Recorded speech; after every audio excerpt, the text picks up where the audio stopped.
मेरा पति चोर। हमारी आज की कहानी है साधना की, जिसके अरमानों में हमेशा से एक ऐसे लड़के की कामना थी जो एक ईमानदार इंसान हो। लेकिन शादी के बाद एक बात तो बताइए, रोज रोज इतने नोटों की गड्डी कहाँ से लाते हैं आप? नौकरी में क्या इतनी कमाई हो जाती है? अरे यार, क्या है तुम्हें? तुम आम खाओ ना। गुठलियां क्यों गिन रही हो? एक साल में साधना को बेटा होता है। तब सिद्धार्थ उसे सोने की चेन गिफ्ट करता है। ये लो, सोने की चेन, मेरी तरफ से तोहफा। आह, इतनी महंगी चेन कहाँ से लाए? सिद्धार्थ उसे कुछ बोलता उससे पहले ही घर में पुलिस आ जाती है और सिद्धार्थ को चोरी के इल्जाम में पकड़ कर ले जाती है। 4 महीने बाद जब सिद्धार्थ घर आता है तो उसे घर के टेबल पर एक चिट्ठी मिलती है। साधना ने लिखा होता है कि वो अपने बेटे को पिता की तरह चोर बनता नहीं देखना चाहती है, इसलिए वो उसे छोड़कर जा रही है। ये पढ़कर सिद्धार्थ की आंखें भर आती है। वक्त अपनी चाल चलता है और एक दिन साधना, बेटा, तू पूरे 14 साल का हो गया है। अब आगे की पढ़ाई कठिन होगी। तू सिर्फ पढ़ाई पर ध्यान देना, ठीक है? हाँ माँ, लेकिन मुझे अच्छा नहीं लगता कि तू इतनी कड़ी मेहनत करती है। तू कुछ बन जाएगा तो मेरी ये सारी मेहनत सफल हो जाएगी। अच्छा चल, मैं काम पर जा रही हूँ, शाम को आ जाऊंगी। तू खाना खा लेना और पढ़ाई करना, ठीक है? माँ के जाने के बाद वैभव पढ़ने बैठ जाता है कि तभी घर में एक आदमी आता है। कहाँ है तेरी माँ? घर का किराया 5 महीने से नहीं दिया है। आज किराया नहीं मिला तो घर से धक्के निकाल कर बाहर कर दूंगा माँ बेटे को। माँ तो काम पर गई है। 1 हफ्ते का मौका दे दीजिए ना, मैं आपके सारे पैसे दे दूंगा। ठीक है, मैं पूरे 1 हफ्ते के बाद आऊंगा, लेकिन हाँ, तभी खाली हाथ नहीं जाऊंगा। या तो पैसे या तुम दोनों घर के बाहर।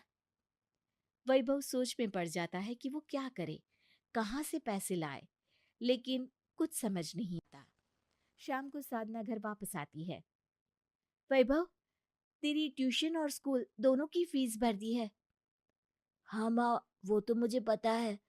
तू किसी को पैसे दे ना दे, मेरी पढ़ाई के पैसे हमेशा वक्त पर दे देती है।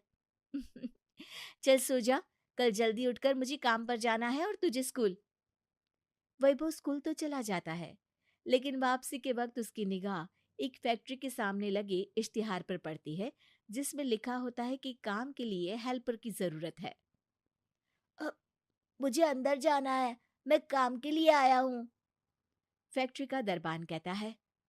लेकिन बच्चे, यहाँ 18 साल के कम के लोग काम नहीं करते हैं। तुम तो स्कूल जाते छोटे बच्चे हो। किसने कहा? मैं 18 साल का इसी साल हो गया हूँ। वो तो मेरे पास कपड़े नहीं है ना, इसलिए ये अपने स्कूल के कपड़े पहन रहा हूँ। हाँ, देखने से तो तुम 14 या 15 साल से ज्यादा के नहीं लगते। पर कोई नहीं, मैं तुम्हें मालिक से मिलवा देता हूँ। दरबान वैभव को लेकर मालिक के पास जाता है। मालिक, जो कि कोई और नहीं बल्कि वैभव का पिता सिद्धार्थ ही होता है। ओ बेटा, तुम तो बहुत छोटे हो। अब नहीं नहीं, मैं पूरे 18 साल का हूँ, कल ही हुआ हूँ। अरे बेटा, क्यों काम करना चाहते हो? देखो, तुम्हारे माता पिता ने तुम्हें स्कूल में डाला है। वो लोग मेहनत कर तो रहे हैं, तुम पढ़ाई पर ध्यान दो ना बेटा। वैभव सिद्धार्थ की बात सुनकर रोने लगता है। मैं पढ़ाई करूंगा और पूरा दिल लगाकर करूंगा, पर सर, मुझे अभी इसी हफ्ते 4,000 रुपये घर के मकान मालिक को देना है, वरना वो मुझे और माँ को घर से बाहर निकाल देगा।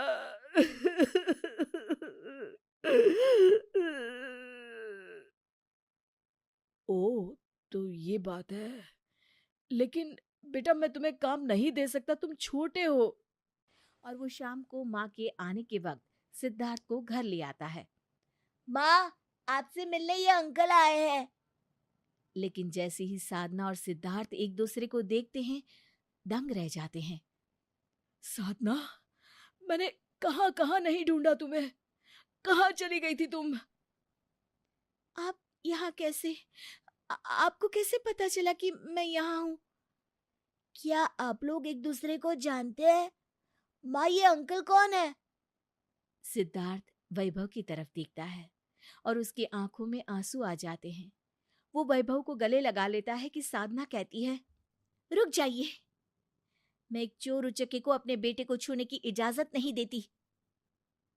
ये मेरा भी बेटा है साधना, और अब मैं चोर उचक्का नहीं बल्कि एक प्रतिष्ठित इंसान बन गया हूँ। मैं कैसे मान लूं? ये सूट बूट, ये गाड़ी, ये सब कैसे? फिर सिद्धार्थ उसे बताता है कि दरअसल जेल में मुझे एहसास हुआ कि मैं कितना गलत काम कर रहा था। जेल के अंदर काम करके मैंने कुछ पैसे कमाए। बाहर आकर तुम्हारे और अपने बच्चे के साथ मैं ईमानदारी की जिंदगी जीना चाहता था साधना। बाहर आकर तुम्हारे और अपने बच्चे के साथ मैं ईमानदारी की जिंदगी जीना चाहता था साधना, लेकिन तुम मुझे छोड़कर जा चुकी थी। मैंने उन पैसों से एक छोटा सा काम शुरू किया। धीरे धीरे पूरी मेहनत और लगन से काम को बढ़ाया और आज मैं एक फैक्ट्री का मालिक हूँ। और अब तुम भी मुझे मिल गई हो। माँ, ये पापा है।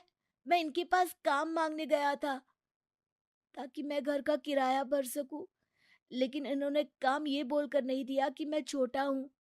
फिर मैंने उन्हें डराया कि अगर ये मुझे काम नहीं देंगे तो मैं चोरी चकारी करूंगा, लेकिन पैसे का तो इंतजाम करके रहूंगा। फिर ये तुम्हारे पास उन पैसों को तुम्हें उधार देने आए थे। अब साधना की आंखों में भी आंसू थे। मुझे माफ कर दीजिए, मैं आपको छोड़कर आ गई, जबकि मुझे आपके साथ रहकर आपको सही राह दिखानी चाहिए थी। तुम्हारी तो कोई गलती है ही नहीं साधना। तुम लोगों की कमी ने ही मुझे सही राह में चलने की दिशा दिखाई है। अब चलो, तुम्हारा घर तुम्हारा इंतजार कर रहा है।